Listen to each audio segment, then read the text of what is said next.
Okay, today is June 26, 2024. We're going to talk about Dr. Mcdougall's stroke because I think there's a lot of misunderstandings about his stroke. He had a stroke when he was 18 years old. A stroke at 18 years of age is different than a stroke in an elderly person. Some other points to make about his recent death. He just died several days ago on June 22nd, 2024. Here's a picture of him when he was young, probably about in 1970. He's with Mary. You know, they got married pretty young as well. He's a pretty vigorous looking guy, all right? He's not a spinal cord patient, all right? A stroke patient in, intensive high-level rehab. Here's a picture of him recently. It was on his YouTube channel about 10 days ago. And the point I want to make is, look at him. He's intelligent. He's super intelligent, vivid, vital, okay? Yes, he's very thin. He had some type of fall around the age of 70. He just was 77 when he died a couple days ago. And apparently he had some fracture. I don't know all the details, but he was quite debilitated at that. Someone mentioned that he wrote about that in his newsletter from 2015. But what I'm saying is he was at his baseline. He wasn't going on a rapid downhill slope like a typical elderly deteriorated patient I see every day. Fell, hit head on blood thinners, rule out bleed. You know, all this stuff. I see that all day long, every day. I see all these old patients, most of them after 60. They're quite cognitively slow. They're progressively deteriorating. There was no evidence of that. He was in a stable state after his fall, and he lost a lot of weight. He was eating a lot of nuts, and that can be atherogenic, occlude an artery, but it doesn't seem to be the main issue of what's going on here. Okay, another point I want to make is he was a vigorous young guy, okay? Here he is, let's just estimate about 45 years of age. He's on a TV show. Look at his left arm. When he had his original stroke, he had a left hemiplegia, meaning weakness in the left arm and the left leg. But he's pretty vigorous looking. He was a tall, good-looking guy, okay? And he goes water skiing, jet skiing, okay? You don't do that unless you're pretty physically fit. So here then is a picture of him giving a talk. And if anybody's seen his old talks, like if you go to VegSource, they got some of his old talks where he's walking around on stage giving a lecture. He's a very vigorous, he's a genius. He's an intelligent, impressive man. And I want you to notice he's using both of his arms, okay? So he had a near complete recovery from his hemiplegia. He had some residual weakness, but this is a vigorous, active guy. When he completed his residency, let's say he's probably in his late 20s at that time, he goes and moves to Hawaii to live with Mary out there, okay? And he's a surgical assistant. You don't assist in surgical procedures if you're hemiplegic, okay? So the point I'm trying to make is he had a relatively full recovery.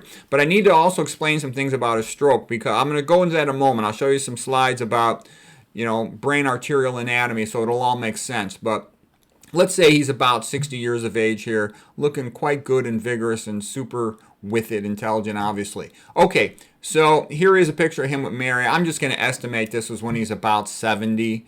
Okay. I also just wanted to show you a page from his YouTube channel. I'm sorry, from his website. This is drmcdougall.com. And what I'm showing you here is that no one else in the world has this. Just, people think you go to the doctor to get well. No, you don't. You go to the doctor to get a pill. Internal medicine just, match the ill to the pill, send a bill. They never cure anybody. The patient takes those pills the rest of their life. The point I'm saying is, this is from Dr. Mcdougall's website. These are Star Mcdougalls. By the way, I was one of the Star Mcdougalls. He helped me to lose the weight when I was in my 30s. And I was having a hard time losing the weight. I got, most of it off myself, but the last, 25 pounds weren't coming too easily. Anyways, here's all these people, and many of them cured of life-threatening diseases. Coronary artery disease, diabetes, rheumatoid arthritis, other forms of autoimmune disease, intestinal problems, inflammatory bowel disease, ulcerative colitis, Crohn's disease, multiple sclerosis, all this stuff. So what I'm saying is he's got more than 20 pages. He's got so many testimonials and Star Mcdougallers, etc., that he stopped counting them. What I'm trying to tell you is no one else has that. This is what nutrition medicine can do. You never cure hypertension, diabetes, coronary artery disease, all this stuff, with pills, all right? Because they're diabetic, they're primarily dietary disease, also toxicology diseases, but you avoid a lot of the toxins when you switch to being all plant-based. But I just want you to know that there's a good reason why I say he's the best doctor in the world. I don't just say it for the heck of it. I don't just say it to be nice, okay? It's the truth, all right? All right, real quick, we're going to go through a little bit about stroke because I think there's a lot of misunderstandings. Lots of people have commented, oh, well, you know, he's been debilitated like he had a stroke. No, that's not the case. Okay, here's the ascending thoracic aorta. Comes off the heart right here. Brachiocephalic artery goes to the right side. The right carotid comes off there. Common carotid in the neck. Left common carotid right here. Okay, you can remember this by ABCs. Aorta, brachiocephalic, carotid, subclavian. All right.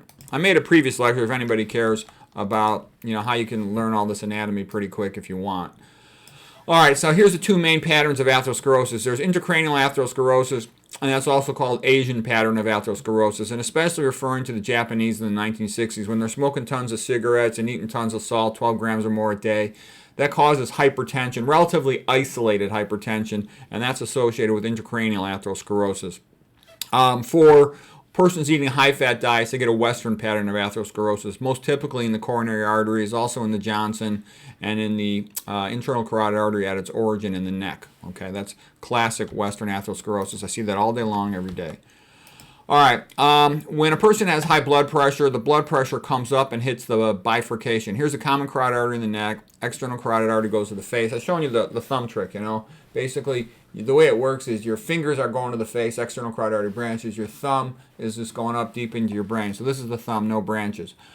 All right, well, anyways, when somebody's hypertensive, it hits against the median divider of soft tissue between the bifurcation of the arteries here.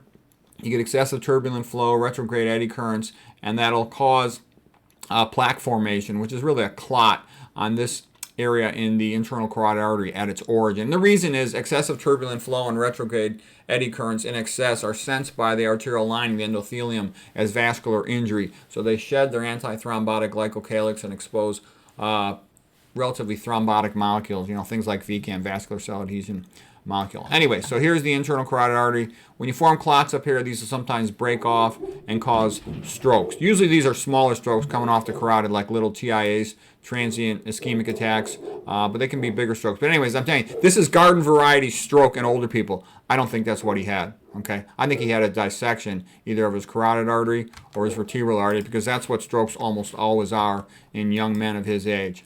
Here's the anatomy of the brain. We're looking at the base of the brain, meaning the undersurface of the brain. These are the middle cerebral arteries, go out to the side. This is the anterior cerebral artery here. Goes down the middle like a mohawk, okay? Out to the side, it's kind of like male pattern baldness. Look at my head here, okay? Where my hair is, that's the middle cerebral artery blood supply. Where my bald is, that's the anterior cerebral artery. Actually, ACA is not quite this big. The MCA would come up a little higher, but you get the point. Okay, here's the basilar artery around the front of the brainstem, and then here's the posterior cerebral artery. So those are the three main arteries to the supratentorial brain, meaning the upper part of the brain, the cortex. ACA, mohawk haircut. MCA, like male pattern baldness or bozo circus hair. And then PCA is if you put your glasses on backwards in the back of your head. I'll show you a picture of that. It'll all make sense in a moment.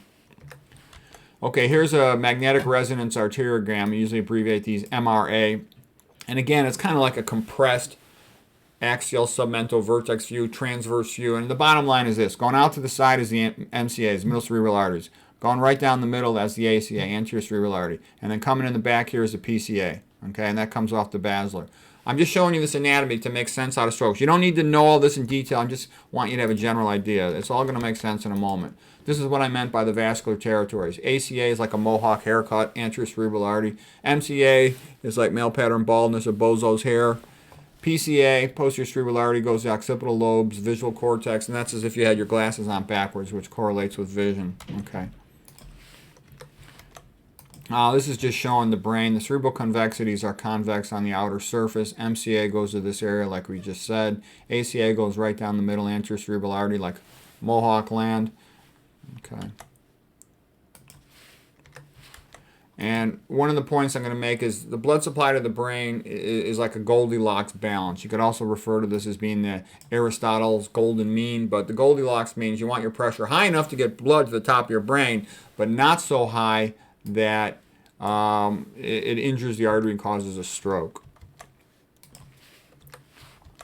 Okay, so here's the usual anatomy that's important for strokes. And by the way, I've seen hundreds of thousands of strokes, okay? One of the things I do is I work as a neuroradiologist.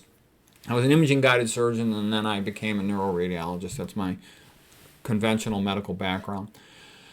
Okay, I've been a doctor over 30 years. I've seen so many strokes you can't even count them. All right, so anyways, here is the internal carotid artery going up to the brain. The anterior cerebral artery would be here in the midline, but I didn't draw it on here because the picture would be too complicated.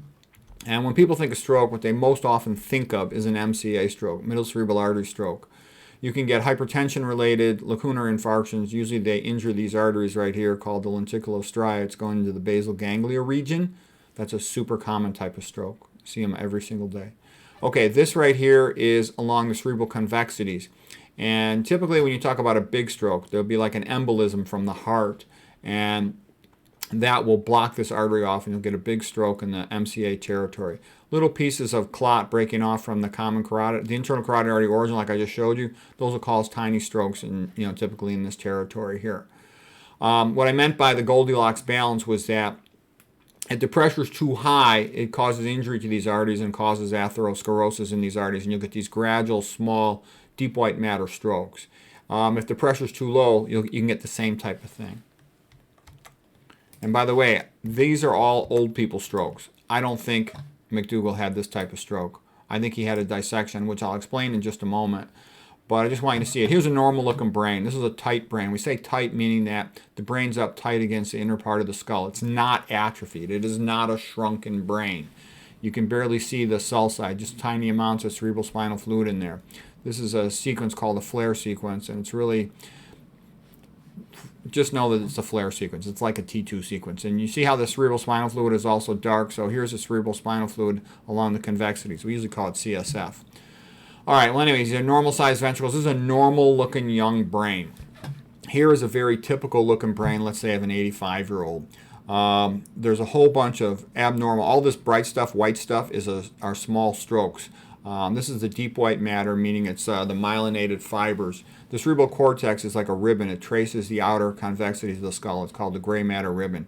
Okay, and the deep white matter, this is where I showed that skull and crossbones on that last picture. This is the most common spot to get strokes, and they're usually real small strokes. Sometimes they're asymptomatic, and you can get a whole bunch of them. They can start to fuse together, merge, become coalescent.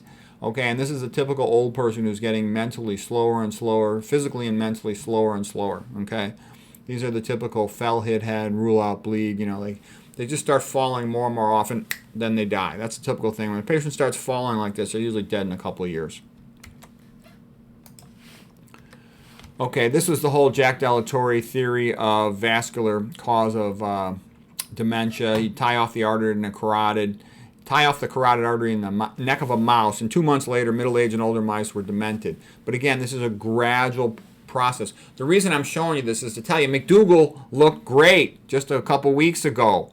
He was not a chronic debilitated guy. He doesn't fit any of this typical garden variety stroke stuff. None of it. Here's a typical severe hypertension strokes. When the pressure's too high, you injure those little lenticulostriae arteries I showed going up into the basal ganglia. And these are little cerebral microbleeds.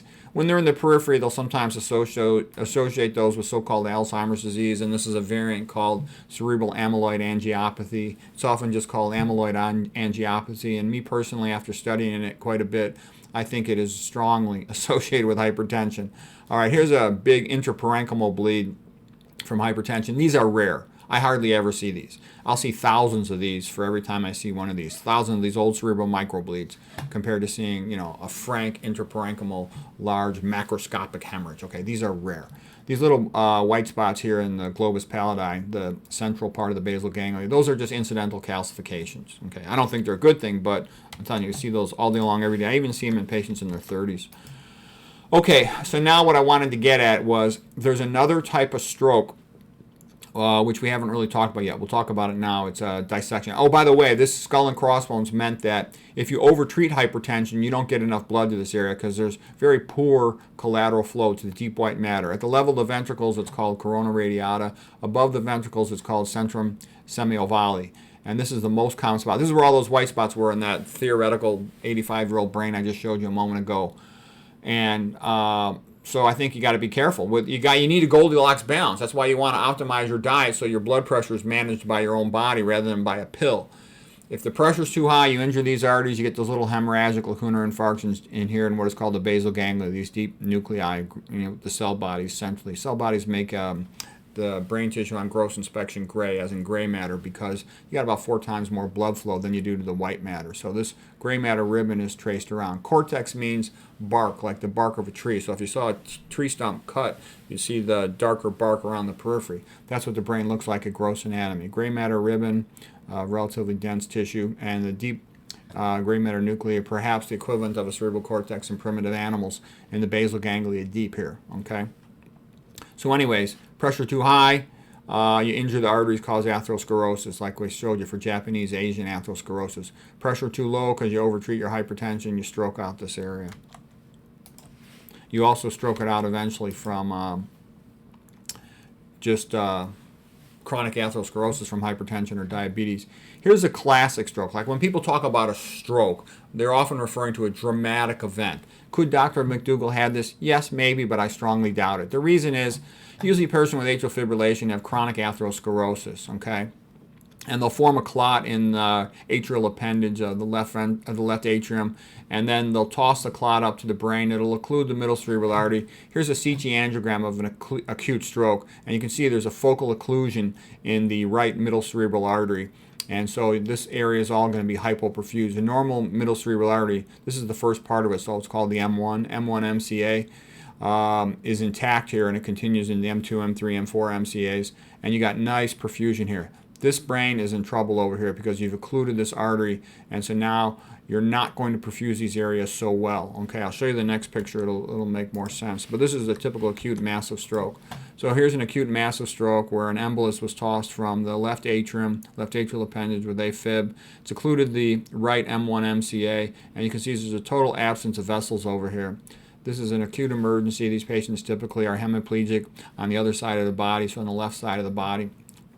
Okay, the catheter, interventional radiologist, really an endovascular surgeon, got a guide wire across it, used this catheter thrombectomy catheter to pull the clot out. These are clot specimens shown on the procedure table, and they were able to restore flow into the middle cerebral artery, M1 MCA, M2 MCA, M3 MCA, M4 MCA. So they've totally restored blood flow that previously was absent. So if you can do that in time before the patient's had an irreversible injury, you can prevent the symptoms of stroke. You can 100% cure them. Difficult to do though, difficult because the brain dies in 4 minutes if it has no blood flow. And by the time you get a patient to the hospital on the catheter table and get this clot out, that usually takes a couple of hours. So you would have had to have good intact collateral flow to preserve their neurologic function completely.